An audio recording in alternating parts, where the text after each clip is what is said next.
Thiruvananthapuram medical കോളേജിലെ ഡോക്ടറായ ഹാരിസ് ചിറക്കലിൻ്റെ വാക്കുകൾ നമുക്കൊന്ന് കേൾക്കാം. അതായത് അദ്ദേഹം പറയുന്നത് ഈ മെഡിക്കൽ കോളേജിൽ വേണ്ടത്ര ഉപകരണങ്ങൾ ഇല്ല, ശസ്ത്രക്രിയയ്ക്ക് ആവശ്യമായ ഉപകരണങ്ങളില്ല എന്ന് പറയുന്നുണ്ട്. അദ്ദേഹം ഇടതുപക്ഷ അനുഭാവിയായ ഒരു ഡോക്ടറാണ്. അദ്ദേഹം ഈ നിലമ്പൂർ ഇലക്ഷൻ്റെ കൃത്യമായ ഒരു വിലയിരുത്തൽ നടത്തിയിട്ടുണ്ട്. അൻവറിൻ്റെ ഒപ്പം പോയ ഇടത് വോട്ടുകൾ ഭരണവിരുദ്ധ വോട്ടുകൾ എന്നാണ് അദ്ദേഹം പറയുന്നത്. മുസ്ലിം തീവ്രവാദ ഗ്രൂപ്പുകൾ ഇതിനെല്ലാം നേരിട്ട് സ്വരാജ് നേടിയ 66,000-ൽ പരം വോട്ടാണ് ഈ ഇലക്ഷൻ്റെ ട്വിസ്റ്റ് എന്ന് അദ്ദേഹം പറയുന്നു. CPM-നെ അദ്ദേഹം പുകഴ്ത്തിയിരിക്കുകയാണ്. ഇങ്ങനെ പോസ്റ്റിട്ട ഡോക്ടർ തിരുവനന്തപുരം മെഡിക്കൽ കോളേജിലെ കഷ്ടകാലത്തെക്കുറിച്ചും ഡോക്ടർ ഹാരിസ് ചിറക്കൽ പറയുന്നു. അദ്ദേഹത്തിൻ്റെ ജോലി സംബന്ധമായി സർക്കാരിൻ്റെ കുറ്റപ്പെടുത്തുന്നുമുണ്ട് അദ്ദേഹം. അതായത് സർക്കാർ സ്കൂളിൽ പഠിച്ച, തിരുവനന്തപുരം മെഡിക്കൽ കോളേജിൽ പഠിച്ച, മെറിറ്റിൽ പഠിച്ച ഡോക്ടറായ ഡോക്ടർ ഹാരിസ് ചിറക്കൽ സ്വകാര്യ ആശുപത്രികൾ കൊത്തിക്കൊണ്ടു പോകാൻ നിന്നിട്ടും വഴങ്ങാത്ത ഇടതുപക്ഷ മനസ്സാണ് അദ്ദേഹത്തിൻ്റേത്. പാവങ്ങൾക്ക് വേണ്ടി നിലയുറപ്പിച്ച, കൈക്കൂലി വാങ്ങാത്ത ഡോക്ടർ. വളരെ പ്രത്യേകതകളുള്ള, ഈ കാലഘട്ടത്തിൽ ഏറെ പ്രത്യേകതകളുള്ള ഒരു ഡോക്ടറാണ് അദ്ദേഹം. തിരുവനന്തപുരം മെഡിക്കൽ കോളേജിൽ ശസ്ത്രക്രിയ ഉപകരണങ്ങളില്ലാതെ ഗുരുതര പ്രതിസന്ധി നേരിടുന്നുവെന്ന ഡോക്ടറുടെ വെളിപ്പെടുത്തൽ മെഡിക്കൽ വിദ്യാഭ്യാസ വകുപ്പ് തള്ളിയത് ഡോക്ടറെ കളിയാക്കിയാണ്. പാവപ്പെട്ട രോഗികൾക്ക് മുന്നിൽ നിസ്സഹായനായി നിൽക്കുന്ന താൻ ജോലി രാജിവെക്കുന്ന കാര്യം ആലോചിക്കുന്നതായും യൂറോളജി വിഭാഗം മേധാവി ഹാരിസ് ചിറക്കൽ ഫേസ്ബുക്കിലൂടെ അറിയിച്ചു. എന്നാൽ ആരോപണം ആരോഗ്യവകുപ്പ് അധികൃതർ തള്ളി. പിന്നാലെ തനിക്ക് ചുറ്റും പരിമിതികളാണെന്ന് വ്യക്തമാക്കിക്കൊണ്ട് ഹാരിസ് ചിറക്കൽ പോസ്റ്റുകൾ പിൻവലിച്ചു. ഡോക്ടർക്കെതിരെ നടപടിയെടുക്കുമെന്നും ആരോഗ്യവകുപ്പ് വിശദീകരിച്ചു. പക്ഷേ നടപടിയെടുക്കാൻ പോകുന്നത് വ്യക്തമായ രാഷ്ട്രീയ നിലപാടുള്ള വ്യക്തിയാണ്. ഈ ഡോക്ടറെയാണ് ആരോഗ്യവകുപ്പിനെതിരെ ഗൂഢാലോചന നടത്തിയെന്ന ആക്ഷേപത്തിൽ നിർത്താൻ അഴിമതിക്കാരുടെ ശ്രമം. നിലമ്പൂർ ഉപതെരഞ്ഞെടുപ്പിന് ശേഷം ഡോക്ടർ ചിറക്കലിട്ട പോസ്റ്റ് മതി ഈ വാദം പൊളിക്കാൻ.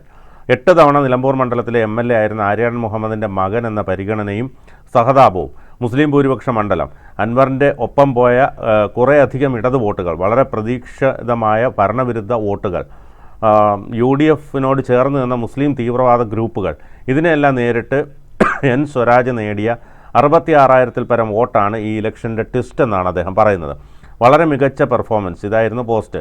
അതായത് നിലമ്പൂരിലെ കൂറ്റൻ തോൽവിയിലും ഇടതുപക്ഷത്തെ ചേർത്ത് നിർത്തിയ ഡോക്ടർ. അതുകൊണ്ട് തന്നെ ഈ ഡോക്ടറുടെ വെളിപ്പെടുത്തൽ ഗൗരവത്തിൽ സർക്കാർ എടുക്കണം. ഇത് മനസ്സിലാക്കിയാണ് ആരോഗ്യമന്ത്രി വീണ ജോർജ് കരുതലോടെ പ്രതികരിച്ചത്. മന്ത്രി ഗൂഢാലോചന വാദം ഉയർത്തിയതുമില്ല. മെഡിക്കൽ കോളേജ് ആശുപത്രിയിൽ ജനങ്ങൾ അനുഭവിക്കുന്ന ദുരിതത്തിനെതിരെ യൂറോളജി വിഭാഗം മേധാവി ഡോക്ടർ ഹാരിസ് നടത്തിയ തുറന്നടിക്കൽ ആരോഗ്യവകുപ്പിൽ സർജിക്കൽ സ്ട്രൈക്കായി. എന്നെ പിരിച്ചുവിട്ടോട്ടെ, ഈ സർവീസ് മടുത്തു, അദ്ദേഹം ഫേസ്ബുക്കിൽ കുറിച്ചു. ഉപകരണങ്ങളില്ലാത്തതിനാൽ തിരുവനന്തപുരം മെഡിക്കൽ കോളേജ് ആശുപത്രിയിൽ തുടർച്ചയായി ശസ്ത്രക്രിയകൾ മുടങ്ങിയതോടെയാണ് ജനകീയ ഡോക്ടർ ഇത്തരത്തിൽ വൈകാരികമായി പ്രതികരിച്ചത്. ചികിത്സയ്ക്കായി മാസങ്ങളോളം കാത്തിരിക്കുന്നവരോട് ഡോക്ടർമാർ കൈമലർത്തുന്നു. എന്ത് ചെയ്യണമെന്നറിയാതെ പാവപ്പെട്ട രോഗികളും ബന്ധുക്കളും. സ്ഥിതി രൂക്ഷമായതോടെയാണ് ഡോക്ടർ ഹാരിസ് ചിറക്കൽ വൈകാരികമായി പ്രതികരിച്ചത്. ഇതിനെ മന്ത്രിയും ഗൗരവത്തിലെടുക്കുന്നു. ഡോക്ടറുടെ വെളിപ്പെടുത്തൽ ചെറിയ കാര്യമല്ല. വീഴ്ചകൾ ഉണ്ടായിട്ടുണ്ടോ എന്ന് പരിശോധിക്കും. മേയിൽ മാത്രം 300-ൽ പരം ശസ്ത്രക്രിയകൾ നടന്നിട്ടുണ്ട്. ഇന്നലെ 3 ശസ്ത്രക്രിയകളാണ് നടന്നത്. 4-മത്തേത് മുടങ്ങി. ഈ വിഷയമൊന്നും എൻ്റെ ശ്രദ്ധയിൽ വന്നിട്ടില്ല. വേണ്ട നടപടികളെടുക്കും. ലഭിച്ച വിവരങ്ങളുടെ അടിസ്ഥാനത്തിലാണ് പ്രതികരിക്കുന്നതെന്ന് മന്ത്രി പറഞ്ഞു. എന്തുകൊണ്ട് ഈ വിവരങ്ങൾ അഡീഷണൽ ചീഫ് സെക്രട്ടറിക്ക് റിപ്പോർട്ട് ചെയ്തില്ല തുടങ്ങിയ കാര്യങ്ങൾ അറിയിക്കാൻ DMAയോട് ആവശ്യപ്പെട്ടിട്ടുണ്ടെന്നും മന്ത്രി പറഞ്ഞു. അപ്പോൾ മന്ത്രി ഇക്കാര്യത്തിൽ നിലപാടെടുക്കുമെന്ന് വ്യക്തമാക്കി. പ്രത്യേകിച്ച് ഈ ഡോക്ടർ ഒരിക്കലും ഇടതുപക്ഷത്തിൻ്റെ ഒരു എതിരാളിയല്ല, അദ്ദേഹം ഇടതുപക്ഷത്തിൻ്റെ അനുഭാവി തന്നെയാണ്. ഡോക്ടർ ഹാരിസിൻ്റെ ആരോപണങ്ങൾ തെറ്റാണെന്നാണ് ആരോഗ്യവകുപ്പ് പറയുന്നത്. ഹാരിസിനോട് മെഡിക്കൽ വിദ്യാഭ്യാസ ഡയറക്ടർ വിശ്വനാഥൻ വിശദീകരണം തേടി. അച്ചടക്ക ലംഘനത്തിന് നടപടിയെടുക്കാനും നീക്കമുണ്ട്. അതിനിടെ HDS ഓഫീസിൽ നിന്നും ശസ്ത്രക്രിയ ഉപകരണം വാങ്ങാനുള്ള നടപടികൾക്ക് ഇന്നലെ വൈകിട്ടോടെ നീക്കം നടന്നു.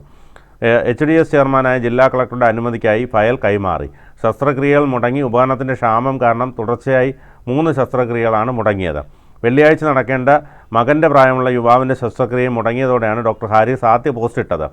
യൂറോളജി ശസ്ത്രക്രിയയ്ക്ക് ഉപയോഗിക്കുന്ന 41,000 രൂപ വിലയുള്ള ഉപകരണം വാങ്ങി നൽകാൻ ഹോസ്പിറ്റൽ ഡെവലപ്മെൻറ്റ് സൊസൈറ്റി ഓഫീസിനകത്ത് നൽകിയെങ്കിലും നടപടി ഉണ്ടായിട്ടില്ല. നിയമപ്രശ്നം പറഞ്ഞ് കുരുക്കിടുകയായിരുന്നു മന്ത്രി. എന്നിട്ടും ഓഫീസിലും വിവരം അറിയിച്ചിട്ടും യാതൊരു നടപടിയും ഉണ്ടായില്ല. അപ്പോൾ ഡോക്ടർ ഹാരിസിൻ്റെ ഫേസ്ബുക്ക് പോസ്റ്റ് നമുക്കൊന്ന് വായിക്കാം. സർക്കാർ മെഡിക്കൽ കോളേജിലെ ഒരു വകുപ്പ് മേധാവിയുടെ ഏറ്റവും വലിയ നിസ്സഹായ അവസ്ഥയാണ് പറയുന്നത്. ചികിത്സയ്ക്ക് ആവശ്യമായ ഉപകരണങ്ങളുടെ ലഭ്യത കുറവാണ് ഇവിടെ.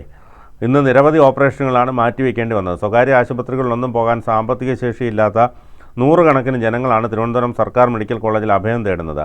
തീവ്രമായ വേദനയോടെ, ഗുരുതരമായ വൃക്കരോഗങ്ങളാലൊക്കെ അവശരായ നിരവധി സാധാരണ ജനങ്ങൾ ചികിത്സയ്ക്കായി ഒരു വശത്ത്, എതിർവശത്ത് ഉപകരണങ്ങളുടെ ക്ഷാമം, അത് പരിഹരിക്കാൻ താല്പര്യമില്ലാത്ത ഉദ്യോഗസ്ഥ വൃന്ദങ്ങൾ, നിയമങ്ങളുടെ നൂലാമാലകൾ, നിസ്സഹായാവസ്ഥയിലാകുന്ന ഡോക്ടർമാരും വകുപ്പ് മേധാവിയും. 1 രൂപയുടെ പോലും പർച്ചേസിംഗ് പവർ ഇല്ലാത്ത വകുപ്പ് മേധാവി ഓഫീസുകൾ കയറിയിറങ്ങി. ചെരുപ്പ് തേഞ്ഞ് രാഷ്ട്രീയക്കാരോടും ഉദ്യോഗസ്ഥരോടും അപേക്ഷിച്ചിട്ടും സാഹചര്യങ്ങൾ വിശദീകരിച്ച് മടുത്തു. മാസങ്ങൾക്ക് മുമ്പ് നൽകിയ അപേക്ഷയിൽ നടപടിയാവുകയോ ഉപകരണം വാങ്ങിത്തരികയോ ചെയ്യാത്തതിനാൽ ഇന്ന് ഓപ്പറേഷൻ ക്യാൻസൽ ചെയ്തതിൽ ഒരാൾ ഒരു കോളേജ് വിദ്യാർത്ഥിയാണ്. എൻ്റെ മകൻ്റെ അതേ പ്രായം. ഇന്ന് ഓപ്പറേഷൻ ക്യാൻസൽ ചെയ്തു എന്ന് അവനോട് പറയുമ്പോൾ ലജ്ജയും നിരാശയുമാണ് തോന്നുന്നത്. ഇതുപോലെ എത്രയോ പേർ ഉപജീവനം നഷ്ടപ്പെടുത്തി ചികിത്സയ്ക്കായി ആഴ്ചകളോളം കിടക്കുന്നവർ, കൂടെയിരിക്കാൻ ബന്ധുക്കളില്ലാതെ കൂലി കൊടുത്ത് ആരെങ്കിലും ഒപ്പം നിർത്തുന്നവർ, ആരോടെങ്കിലും പണം കടം വാങ്ങിയും സ്വന്തം ഓട്ടോറിക്ഷയോ മറ്റോ ഈട് നൽകി ലോൺ എടുത്തും ചികിത്സയ്ക്ക് വരുന്നവർ, ബന്ധുക്കൾ അനാഥാലയങ്ങളിൽ തള്ളിയിട്ടവർ, ലോട്ടറി കച്ചവടം ചെയ്തും വഴിയിൽ ഭിക്ഷയെടുത്തുമൊക്കെ വരുന്ന ധാരാളം പേർ, സമൂഹത്തിൽ ബുദ്ധിമുട്ട് അനുഭവിക്കുന്ന വലിയൊരു വിഭാഗം ജനങ്ങളുടെ പരിച്ഛേദമാണ് ദിവസവും ഞാൻ മെഡിക്കൽ കോളേജിൽ കാണുന്നത്. അവർക്ക് കൃത്യസമയത്ത് മികച്ച ചികിത്സ നൽകാൻ ഞാനും എൻ്റെ ഒപ്പം ജോലി ചെയ്യുന്ന ഡോക്ടർമാരും രാപ്പകൽ തയ്യാറാണ്. പക്ഷേ അനങ്ങാപ്പാറ പോലെ ബ്യൂറോക്രസിയുടെ മതിൽ മുന്നിൽ നിൽക്കുന്നു. പല രോഗികളും പണം പിരിച്ചെടുത്ത് ഉപകരണങ്ങൾ വാങ്ങിത്തരുന്നത് കൊണ്ടാണ് കുറേയെങ്കിലും ചികിത്സയും ഓപ്പറേഷനും നടന്നു പോകുന്നത്. മാസങ്ങളോളം രോഗികൾ ഓപ്പറേഷന് കാത്തിരിക്കുമ്പോൾ ദയവായി നിങ്ങൾ ഡോക്ടർമാരെ കുറ്റം പറയരുത്. നിങ്ങളുടെ വേദനയും അലച്ചിലും ബുദ്ധിമുട്ടുകളും ഞങ്ങൾക്കറിയാത്തത് കൊണ്ടല്ല, അഹങ്കാരം കൊണ്ടോ കൈക്കൂലി തരാത്തത് കൊണ്ടോ അല്ല, പരിമിതികൾ മൂലമാണ്. പലരോടും അപേക്ഷിച്ച് നടന്നിട്ടും യാതൊരു പരിഹാരവും ഇല്ലാത്തതുകൊണ്ടാണ് പൊതുജനങ്ങളുടെ മുന്നിൽ ഒരു വകുപ്പ് മേധാവി എന്ന നിലയിൽ ഈ കാര്യങ്ങൾ തുറന്നു പറയുന്നത്. ജോലി രാജിവെച്ച് പോയാലോ എന്ന ചിന്ത ശക്തമായി മനസ്സിൽ വരുന്നു. കൈക്കൂലി വാങ്ങാത്ത, ആരുടെയും ഔദാര്യത്തിന് വേണ്ടി നടുവളയ്ക്കാത്ത ഒരു സർക്കാർ ഡോക്ടറുടെ ജീവിതവും ഔദ്യോഗിക ജീവിതവും ഒട്ടുമേ സുഖകരമല്ല. ഔദ്യോഗിക ജീവിതത്തിൽ ഇന്ന് വരെ ₹1 ഞാൻ കൈക്കൂലി വാങ്ങിയിട്ടില്ല. അത് ഉറപ്പുള്ളത് കൊണ്ടാണ് പൊതുജനങ്ങളുടെ മുന്നിൽ ഞാനിത് എഴുതുന്നത്. ഇന്ന് വരെ ഒരു സ്കാനിംഗ് സെൻറ്ററിൽ നിന്നോ സ്വകാര്യ ലാബിൽ നിന്നോ ₹1 കമ്മീഷൻ വാങ്ങിയിട്ടില്ല. ശരിയല്ലെങ്കിൽ ആർക്ക് വേണമെങ്കിലും ഇവിടെ എഴുതാം. കണ്ണൂർ മെഡിക്കൽ കോളേജ് മുതൽ കേരളത്തിലെ അങ്ങോളം ഇങ്ങോളം എല്ലാ മെഡിക്കൽ കോളേജുകളിലും ജോലി ചെയ്തിട്ടുണ്ട്. ട്രാൻസ്ഫറിന് വേണ്ടി ആരുടെയും കയ്യും കാലും പിടിച്ചിട്ടില്ല. ലോഡ്ജുകളിലും വാടക വീടുകളിലും ക്വാർട്ടേഴ്സുകളിലും ഒറ്റയ്ക്ക് പാചകം ചെയ്ത് വളരെ പരിമിതമായ സാഹചര്യങ്ങൾ സഹിച്ചാണ് 1997 മുതൽ ജോലി ചെയ്തത്. പ്രൈമറി സ്കൂൾ മുതൽ സൂപ്പർ സ്പെഷ്യാലിറ്റി വരെ സർക്കാർ സ്ഥാപനങ്ങളിൽ പൊതുജനങ്ങളുടെ ചെലവിൽ പഠിച്ചതിന് പ്രത്യുപകാരമായി അവരോടുള്ള നന്ദിയും കടപ്പാടും സർക്കാരിനോടുള്ള കടപ്പാടും മാത്രമാണ് പ്രചോദനം. ഒപ്പം പഠിച്ചിരുന്ന എല്ലാവരും സ്വകാര്യ വിദേശ ജോലികൾ സ്വീകരിച്ച് വലിയ സമ്പന്നരായപ്പോൾ ഞാൻ ഇന്നും വളരെ സാധാരണക്കാരനായി ജീവിക്കുന്നു. പണം സമ്പാദിച്ചില്ല എന്ന് യാതൊരു വിഷമവുമില്ല.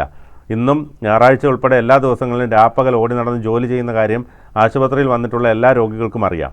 പരിമിതികൾ കൊണ്ട് വീർപ്പുമുട്ടുമ്പോൾ ചിലപ്പോൾ പൊട്ടിത്തെറിക്കാറുണ്ട്.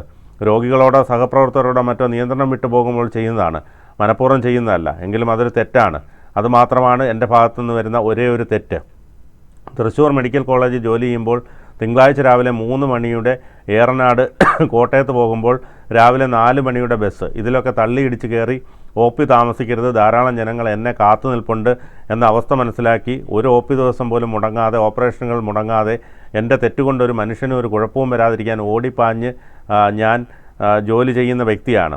അമ്മയുടെ മരണത്തിനോടനുബന്ധിച്ച് വൻ സാമ്പത്തിക പരാധീനതയിലായിപ്പോയ ഒരു സമയത്ത് കുറച്ചു കാലം വിദേശത്ത് പോയി ജോലി ചെയ്യേണ്ടി വന്നു. ഈ 56 വയസ്സിലും വർഷത്തിൽ 360 ദിവസമാണ് കഴിഞ്ഞ വർഷം ഞാൻ ആശുപത്രിയിൽ ജോലി ചെയ്തത്. സപ്പോർട്ടില്ലാത്ത നിസ്സഹായാവസ്ഥയിലാണ് ഇന്ന്. ഔദ്യോഗിക ജീവിതത്തിൽ നിന്ന് ഒരുപക്ഷെ പുറത്താക്കുകയോ ചെയ്തേക്കാം. മാസം 3.5 ലക്ഷം രൂപയിലേറെ പൊതുഖജനാവിൽ നിന്ന് ശമ്പളം വാങ്ങുന്ന എനിക്ക് പൊതുജനങ്ങൾക്ക് അതിനനുസരിച്ച് തിരിച്ച് സേവനം ചെയ്യാൻ സാധിക്കുന്നില്ലെങ്കിൽ അതുതന്നെയാണ് നല്ലത്. ഡിപ്പാർട്ട്മെൻറ്റ് മെച്ചപ്പെടുത്താൻ ഓടി ക്ഷീണിച്ച് ബ്യൂറോക്രസിയോട് ഏറ്റുമുട്ടാൻ ഞാനില്ല, പിരിച്ചുവിടട്ടെ എന്ന വാക്കുകളോടെയാണ് അദ്ദേഹം ഇത് അവസാനിപ്പിക്കുന്നത്. ഏതായാലും ആരോഗ്യമന്ത്രി ഇക്കാര്യത്തിൽ നടപടിയെടുക്കുമെന്ന് നമുക്ക് പ്രത്യാശിക്കാം. കൂടുതൽ വാർത്തകളും വിശേഷങ്ങളും നിങ്ങളിലേക്ക് എത്താൻ ABC മലയാളം സബ്സ്ക്രൈബ് ചെയ്യുക, ബെൽ ബട്ടണും അമർത്തുക.